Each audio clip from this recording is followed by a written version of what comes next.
В 2027 году все 8 центров занятости населения в Ингушетии ждет полная модернизация. Их обновят в рамках федеральной программы Министерства труда и социальной защиты России.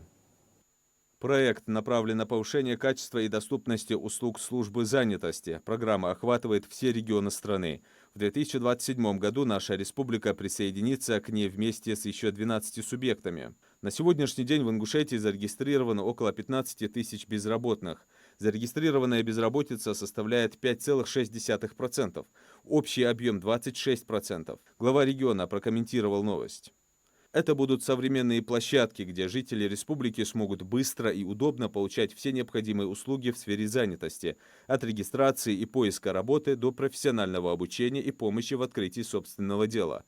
Особое внимание будет уделено профориентации молодежи, чтобы помочь молодым людям выбрать профессию и успешно начать карьеру. Ключевой принцип обновленных центров – единое окно, позволяющее получать все основные услуги в одном месте. Кроме того, в нашей республике планируется создание современных кадровых центров для молодежи, где школьники и студенты смогут ознакомиться с востребованными профессиями и получить практический опыт.